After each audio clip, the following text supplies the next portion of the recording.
Face aux défis persistants de la justice congolaise, le ministre d'État, ministre de la Justice et garde des Sceaux, Guillaume Ngefa, est allé à la rencontre des juridictions de base.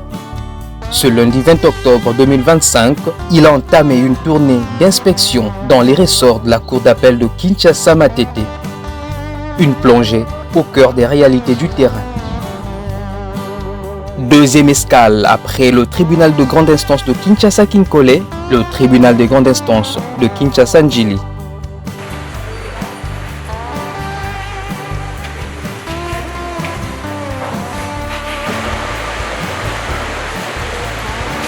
Le garde des Sceaux a visité les installations, y compris le tribunal pour enfants de Kinshasa-Kinkole, le tribunal de paix et le parquet près ce tribunal.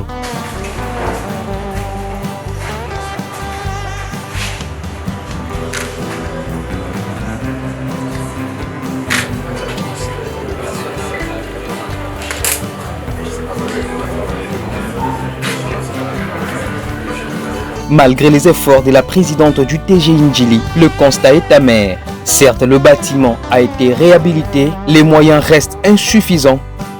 Surcharge des dossiers, une justice en souffrance. Il n'y a pas assez d'espace pour les magistrats. Vous avez vu, il y a autant de magistrats dans un petit local, étouffé, non éclairé. Ça, c'est parmi les problèmes que nous déplorons. Nous avons l'effectif de magistrats qui est aussi moindre.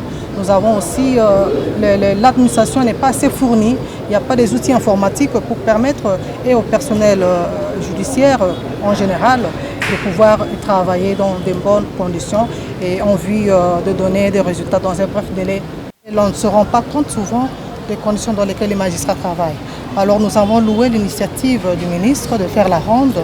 Il a pris tout son temps pour sillonner, pour visiter les bureaux. Il s'est rendu compte des conditions dans lesquelles les magistrats travaillent.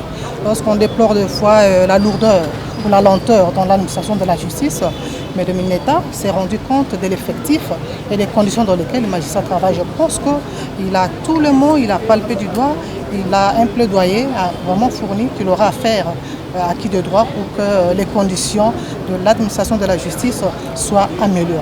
Que ça ne se limite pas au constat. Mais nous voulons que le résultat soit vraiment palpable pour booster les magistrats qui sont déjà disposés, qui travaillent dans des conditions difficiles. Mais si le gouvernement pouvait s'engager à améliorer les conditions des magistrats, je pense que le résultat ne sera pas recherché.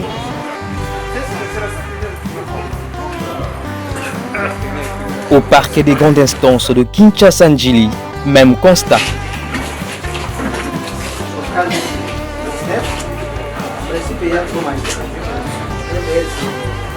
Le procureur de la République, Jonas Kisoubi, en a profité pour interpeller le ministre sur l'urgence de doter les cours et tribunaux des moyens de fonctionnement adéquats. Un sentiment de satisfaction, le fait de voir Monsieur le ministre de la Justice et garde des Sceaux venir effectuer cette visite de travail consistant à palper les réalités des magistrats. Il a pu découvrir dans quel cadre les magistrats fonctionnent et il a visité l'Amigo et je crois que les rapports qu'on doit lui faire, c'est un rapport sincère qui aura comme objectif l'amélioration des conditions des magistrats. Le plus grand constat et ce que je peux transmettre comme demande à Monsieur le ministre, c'est de faire en sorte que les cours et tribunaux aient des frais de fonctionnement qui vont nous permettre à mettre la vision des chefs de l'État en réalité et de transmettre aussi sa vision d'une bonne manière et que le peuple soit aussi satisfait de la manière dont la justice sera rendue dans notre pays.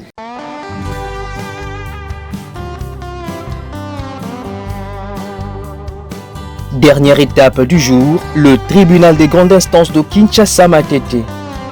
Ici aussi, le ministre a pris les mesures des efforts entrepris par le président Samutondi Ikomba.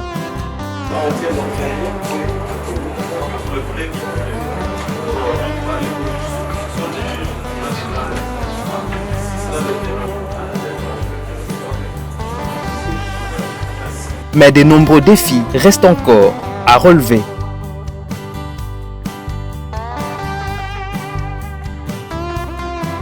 C'est un honneur, un plaisir, une totale satisfaction de recevoir un interlocuteur valable pour les comptes du gouvernement. Le recevoir, c'est en quelque sorte recevoir le chef de l'État ici. Donc, comme il est venu, il a vu, nous sommes convaincus que notre message est passé.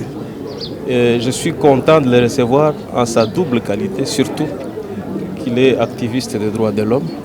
Et ce que nous faisons comme travail fait partie des droits de l'homme, mais nous sommes des acteurs majeurs et que nous devons faire notre travail avec conscience. J'ai suivi son discours depuis la première fois que je l'ai rencontré. Il a martelé sur un aspect très important, la lutte contre la corruption, qui gangrène tous les secteurs. Il a relevé également qu'il y a plusieurs acteurs qui interviennent dans ce processus de corruption. Et les gens ont tendance à ne voir que les magistrats. Cette fois-là, nous avons au moins entendu quelqu'un, un ministre de la Justice, qui dit qu'il n'y a pas que les magistrats. Il y a les avocats également, il y a les huissiers de justice, il y a les conservateurs des titres immobiliers. Il y a plusieurs intervenants et qu'il faudra mettre des mécanismes en place pour que toutes ces personnes soient découragées dans leur forfaiture. Nous sommes prêts à l'accompagner dans ces combats qu'il va mener, c'est lourd fardeau, parce qu'il est le conseiller juridique du gouvernement. Faire confiance au ministre qui est arrivé, qui nous rassure davantage, et de continuer à faire confiance aussi à la justice, qui effectivement a une lourde responsabilité, parce que vous savez, c'est une mission divine que nous avons reçue. Et qu'avoir un ministre qui descend à la base pour s'imprégner des réalités et essayer un peu de trouver des solutions qui nous préoccupent depuis plusieurs années, pour nous c'est un grand bénéfice et la population peut continuer à nous faire confiance et compter sur nous. À travers cette tournée, le ministre d'État, ministre de la Justice et garde des Sceaux, Guillaume Ngefa, ne s'est pas contenté d'un simple exercice de protocole. Il s'est confronté à la dure réalité du système judiciaire congolais, un appareil à bout de souffle qui attend des réformes concrètes. Cette tournée n'est qu'une première étape, d'autres juridictions seront visitées.